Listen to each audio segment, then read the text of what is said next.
Hello everybody. Purchased this on auction. Actually it was a buy it now, but thought I wanted one of the mid 30s to late 30s signal generators. You've heard me talk about what the old radio technicians used to have is, and if they were lucky, they had a signal generator and a meter. And maybe a real high-tech one might have an oscilloscope. I mean, we're talking big city, I would say.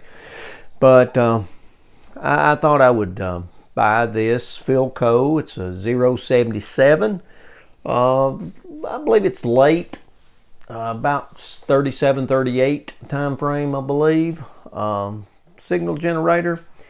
And it covers from, let's see, 115 kcs up to 36 megacycles. And the voltage range, it'll go from 105 to 130, so it should handle the modern voltages. And let's see, let me get a little closer. We're definitely not going to try and apply any power. This cord is really messed up. The leather strap is going to have to be replaced, I believe. I think what I've seen in the past, there's some sort of plug that goes right in here, and this cord looks like it has just been rewired down in there, and that may be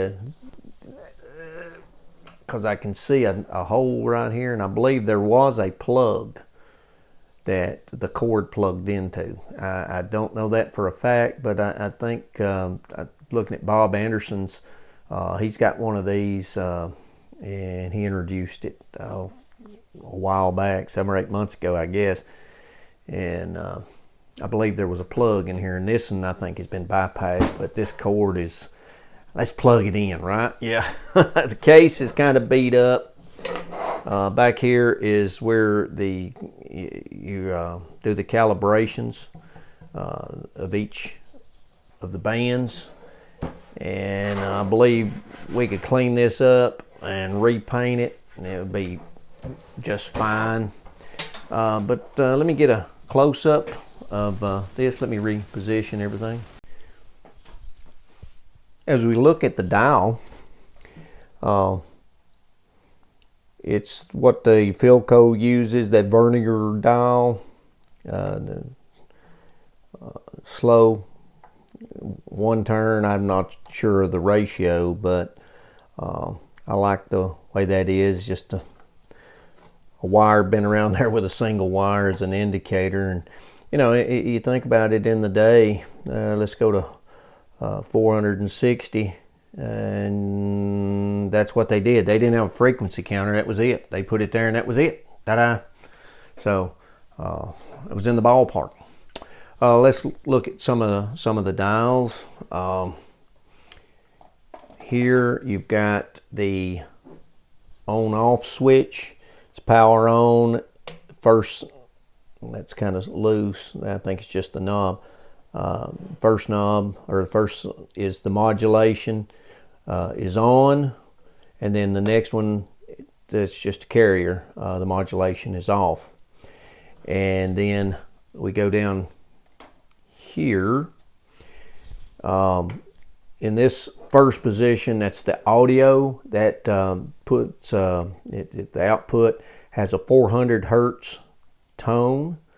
It's only audio, and then each band A through E corresponds with up here the A through E, and just direct readout from there. The attenuator,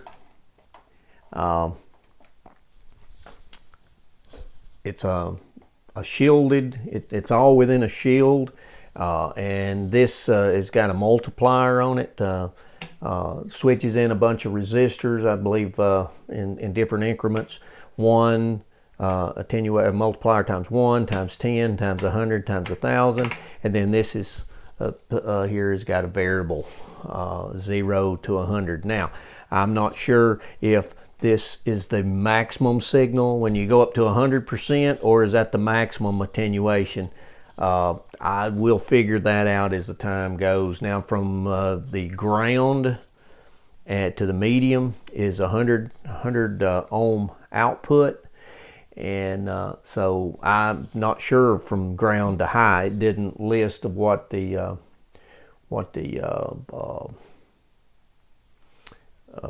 impedance is there.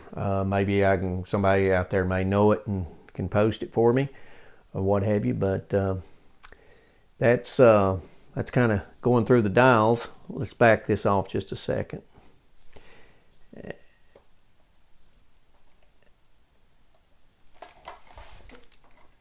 But not a bad looking deal. It's very thin. Probably weighs about 10 pounds or so. But so can't wait to tear into it. Went online and I printed out a small instruction manual with it, which is about 4 pages, which has a parts list and a schematic, and I blew the schematic up to basically 2 pages. We'll look at the attenuator section here. It's all shielded. The line coming from that resistor to the potentiometer. This is the potentiometer over that we saw, the 0 to 100. And then this is a ladder type attenuator that the switch switches all these resistors in and out for the attenuation. May have already mentioned it that it's 100 ohms between the ground and the medium. This circuit uses 2 tubes. This 6J7 is the oscillator circuit, and then the 6J5 is the modulation. This is probably one of the more expensive tubes because it's used in a lot of amps and what have you. Now, one of the problems, and maybe potentially, is the rectifier itself is the 6X5, and as you all may know and recall, that the 6X5, the earlier ones especially, has had a problem with shorting and destroying a lot of the zenith transformers because you think about it, the rectifier shorts, and so it burns the transformer up. So I don't know if this was a problem with this particular Philco set or not, but we'll do some more explanation. I went on ARF, and I've gotten all sorts of philosophies about this 6X5 and how to replace it, and how to do solid state replacement and leave it alone, how to fuse it, how to do all sorts of things. And so I'm really undecided at this point. We'll just have to evaluate that as the time goes. Now, if you look at this power supply, it's got 2 chokes going to the transformer in the AC lines, and it's also got 4 bypass capacitors, 0.15 microfarads. I've already ordered and I've already received safety caps to go in these positions here. And if I'm not mistaken, I think these are in the Philco bakelite housings. So if that's the case, then we will have to replace those as we go along, or rebuild those, restuff them, or what have you. But looking forward to getting into it. Taking the screws out now, there's a real thin front plate, if you can see it, and that's the printed plate. But anyway, there's a heavier plate behind it. Let's see if we can get this out.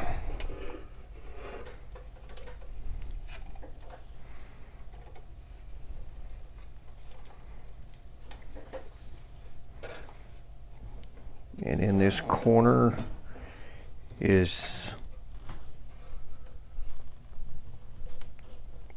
are the chokes. Maybe you can see it here.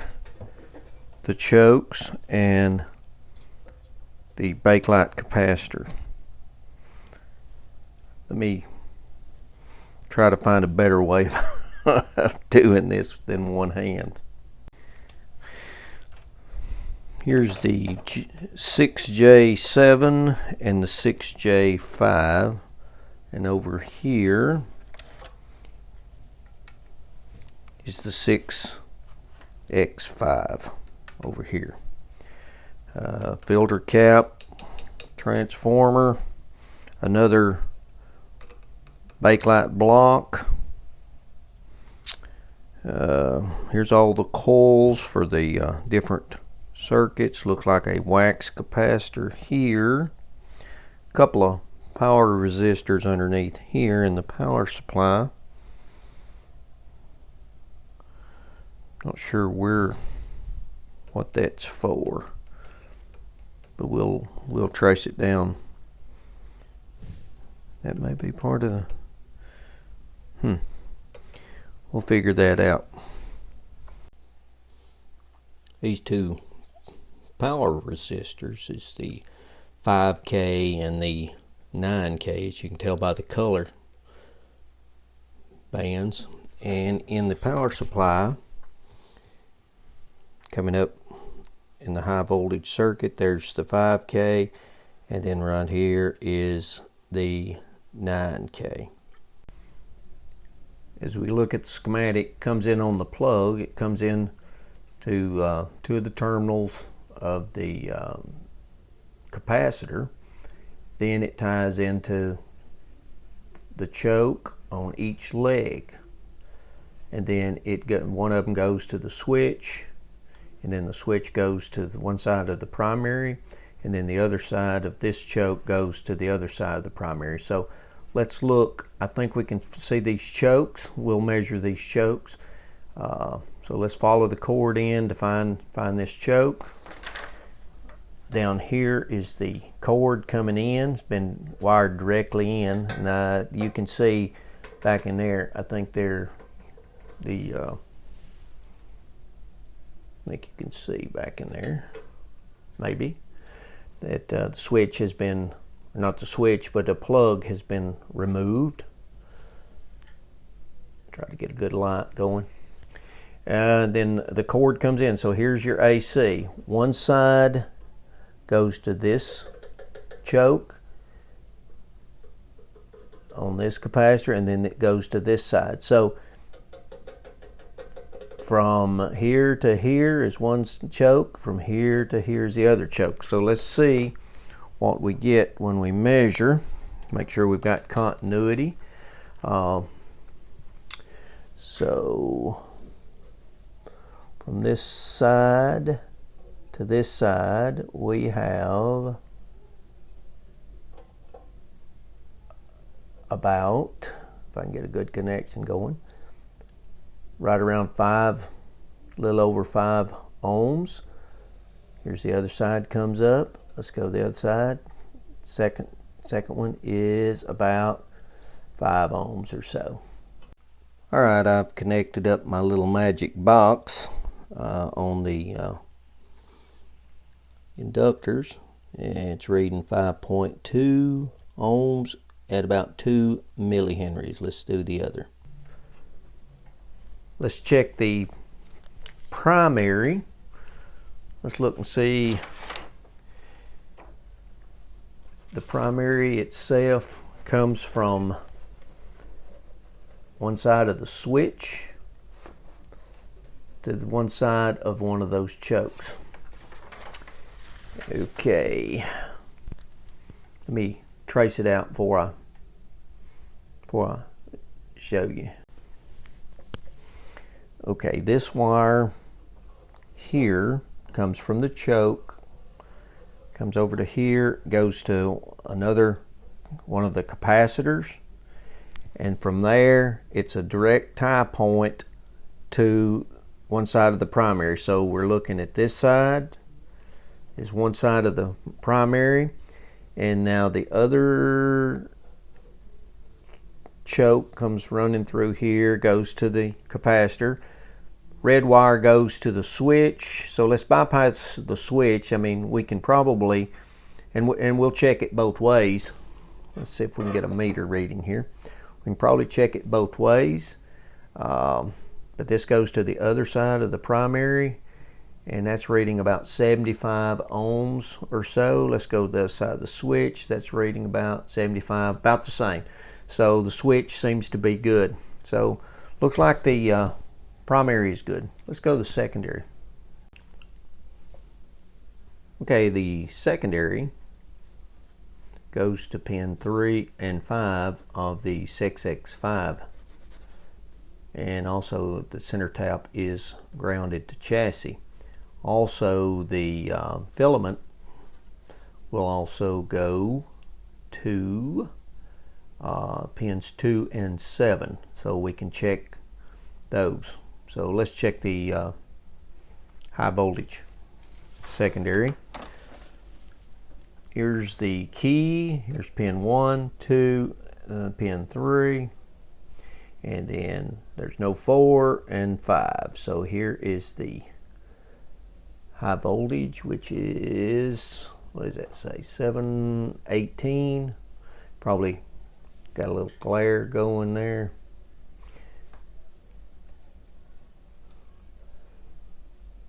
About 717, 718. Let's go to center tap. About half of that, it's about 371. Then we can go back up here to the center tap, and there's 348 or so. All right, let's go to pin 2, 1, 2, and pin 7. So it'd be this one here, and we're about 1 ohm or so, 0.9. So I think the filament's good. I'm going to pull the tubes and check those, but it looks like the transformer is still good. Alright, I'm doing something a little bit out of the ordinary. I've pulled the tubes out and clipped in a temporary power cord, and I'm going to check the voltages on the transformer. So center tap will be ground. Here's one lead of the transformer, and we're about 150 volts or so, and we'll go the other side. So that's about 153 or so. So 150, 0, 150. Let's see if we can find the filament.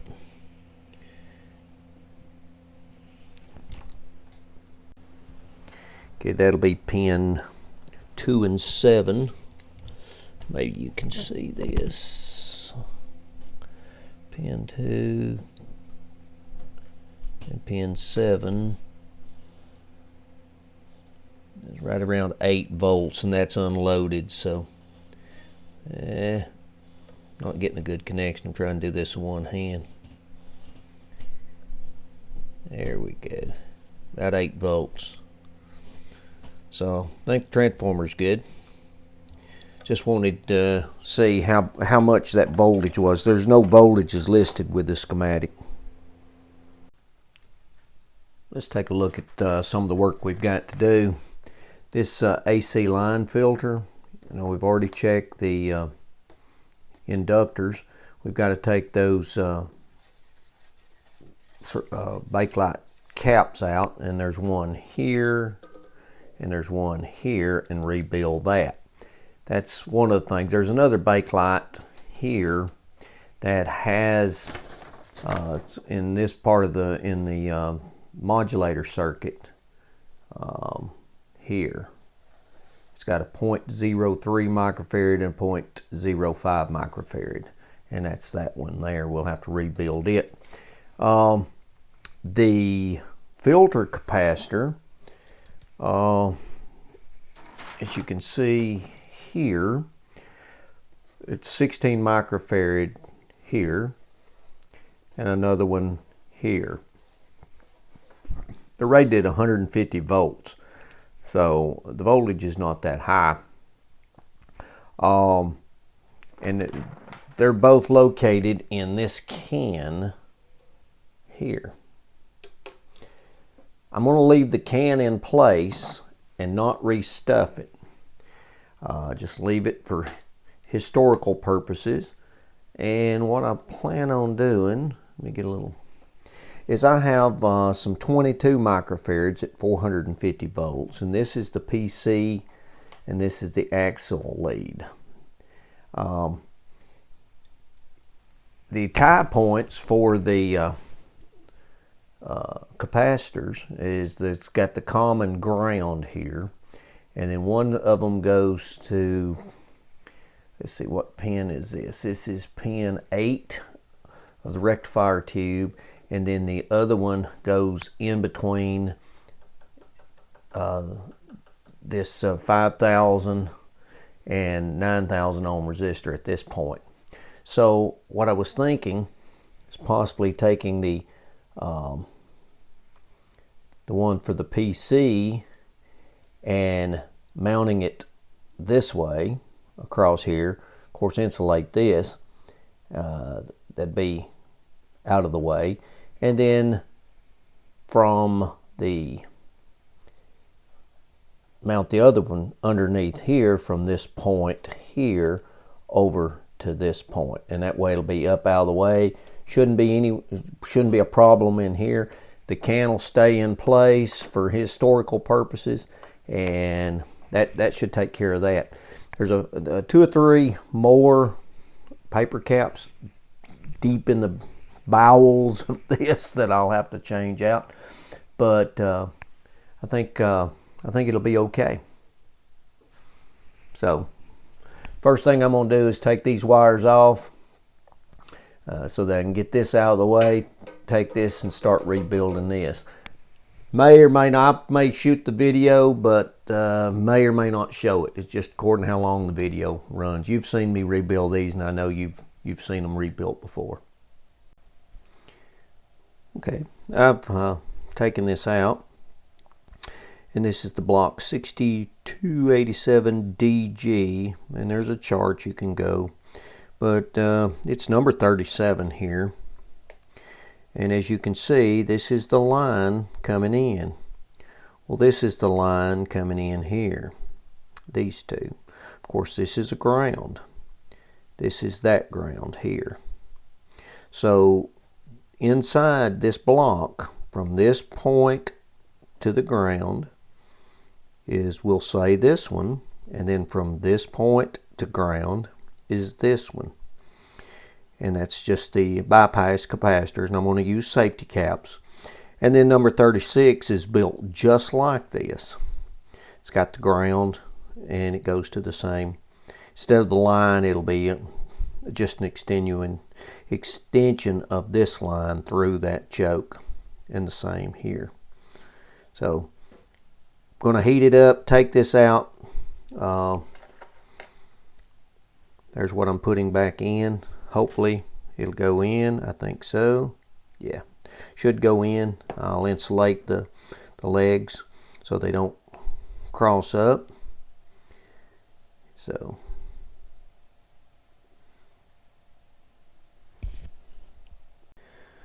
while I was shooting the video, I read through the camera. Do you see anything wrong with that? That's the X2. Should be Y2. I ordered the wrong part. Glad I found it. I'm glad I found it, and I'm certainly glad I found it before I put it in there. So back to the drawing board. So we're not going to do the caps right now. We'll do the wax capacitors and the filter capacitors next.